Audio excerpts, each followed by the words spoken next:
how I was feeling after savoring delicious pav bhaji and delectable cake at a birthday party in Nagarwali. For this was not enough, I stuffed myself with anjeer flavored ice cream on a chilling winter night. Good evening, ladies and gentlemen, and my fellow foodies. By the time I was licking the wooden spoon ice cream stuck to it, it was already 12 in the midnight. And I had to return back to my home in Whitefield. Yes, it was Sunday and I had to report at the office the next day. So I quickly took out mobile from my pocket and started looking for cabs. Luckily, I got an Uber cab which had an ETA of just 4 minutes. So I quickly bid adieu to all the friends and my sister who was also at the party. Took leave of the host, wishing him happy birthday, wonderful and successful year ahead again. And I walked to my cab. Just as I was opening the door, the driver asked the first question. Sir, cash or Paytm? I said, Paytm as usual. Sir, can you change it to cash?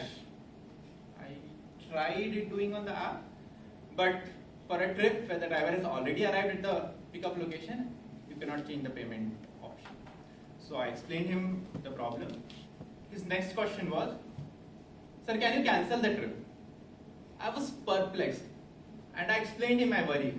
Sir, I might cancel the trip, but I might not get another cab at 12 in the midnight. Then he clarified that he'll still drop me at the destination without Uber, with cash. I agreed because I was out of options, but I was not sure if I had that much of cash. It was around $499 bucks. So I didn't have, I had to travel from Nagarwali to Whitefield. So I checked my wallet. I didn't have 500 rupees. But in another pouch, where I keep generally my chanting beads, there was a 500 rupees note. That day I was convinced that if you regularly remember God, He will help you every time whenever you require. So I got into the cab and the trip started. The driver looked decent, but I had the proclivity to consternate. The roads were dark and deserted. The distance to be covered was huge, and my travel was untried. I quickly called my sister, explained her the situation, and also shared the live location on WhatsApp. Unfortunately, if I die, this location will help you to track my dead body. I didn't say this to her, I said it to myself. I also put on my Google Maps and to check whether it is taking the right route. My breath would halt every time he would aberrate from the expected road, and a sigh of relief when he would again connect to the expected road on the route suggested by Google Maps. After multiple Anulom Vilom pranayams, I finally arrived at the gate of my apartment. I paid him in cash as agreed. And after that, what happened is important. He said, ಇಷ್ಟು ರಾತ್ರಿಯಲ್ಲಿ ನನ್ನ ಮೇಲೆ ವಿಶ್ವಾಸ ಇಟ್ಟು ನೀವು ಇಷ್ಟು ದೂರ ಬಂದಿದ್ದೀರಲ್ಲ sir, ತುಂಬಾ thanks.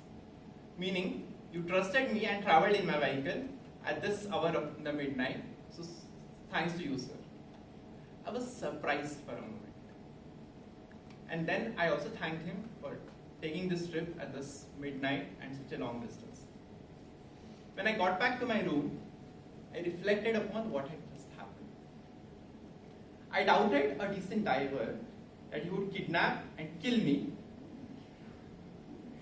whereas his genuine cause was he required cash to refuel his vehicle. Could I respond and react to the situation differently? Could I be more self-aware and regulate my thoughts and emotions, my actions and my feelings? Could they be more guided with a higher emotional intelligence? This is very important, and we all come across this on an everyday basis. When a friend startles us, our first reaction is fear. That is our primary emotion. But our secondary emotion can be happiness or anger. Though we cannot control our primary emotion, we can always control our secondary emotion. If you arrive late at the meeting, or if you are often nervous or frustrated before entering into a meeting room, stay there for a moment. Because if you enter the meeting room in the same state, it is highly likely that you will underperform. You will listen to people with less patience. You will less appreciate your colleagues. So take a moment, reflect, recognize your frustration, try to understand its causes. It is likely that you'll be able to mitigate your feelings, improve on your meetings, and also on your leadership skills. So this way, when we employ our emotional intelligence, our reactions to situations and the way we handle our situations can be different. So next time your cabbie asks you to cancel your trip and pay in cash, reflect before you react. Next time you arrive late at the meeting or feel nervous or frustrated before entering the meeting room, reflect before you react. Next time you get startled by your friend, reflect before you react. Thank you.